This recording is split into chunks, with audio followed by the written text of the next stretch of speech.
Hello everybody and welcome back to another video. Today I'll be discussing one very interesting storyline in Wings of Fire that tends to go overlooked by the fandom, and that is the biggest unforgivable crime that the NightWings have committed. This video contains some major spoilers for the Hidden Kingdom and the Dark Secret, so please like this video if you haven't read those already.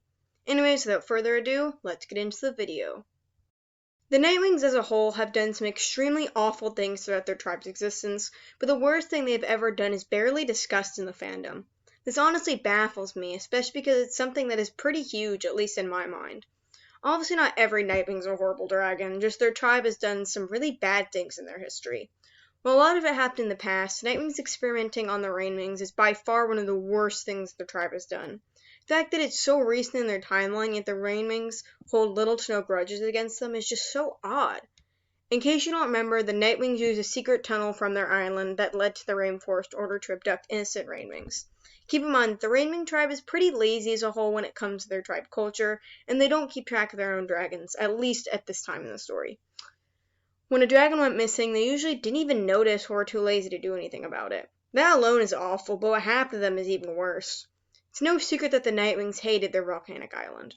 The sky was filled with ash and smog, and it was so hard to actually find prey that they could eat. The Nightwing tribe was practically on the brink of death, and they desperately wanted to find somewhere else to live, which is understandable. However, instead of making a deal with the Rainwings to split the rainforest, they decided to take it over by force. Yep, that was their plan. I guarantee that if they would have told the truth about their tribe and asked if there was a place they could temporarily stay after the war, there would be at least one tribe that would open their borders to them. But no, they chose on taking the rainforest over by force. They assumed the Rainwings to be lazy, but also wanted to look out for their venom. So what they decided to do in order to prepare themselves was by kidnapping Rainwings and experimenting on them. Yes, you heard me right.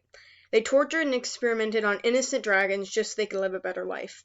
I think you can see all the red flags here.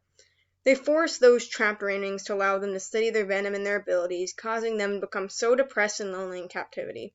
The Nightwings didn't care either. Starflight's father was curious with the subject of Rainwing venom, but he didn't observe it in a regular fashion. He was one of the many Nightwings to experiment on the Rainwings, later getting punished. They didn't care who they took either. From wives who had loving husbands waiting for them to a literal dragonette, the Nightwings just kept taking them. After that, the volcano soon erupted, causing the Nightwings to flee and be forced to make the decision of living amongst the Rainwings. They totally deserved what they got, at least those involved in the experimentation and plans of attack. They were totally willing to kill an entire tribe of dragons who, keep in mind, had zero fight training whatsoever. The fact that the subject is kind of ignored by the fandom is quite odd to me, especially because of the impact and tensions it still leaves today in the series. Anyway, that's pretty much it for this video. What are your thoughts? Let me know down below. Thank you guys so much for watching, and I'll see you in the next video. Bye!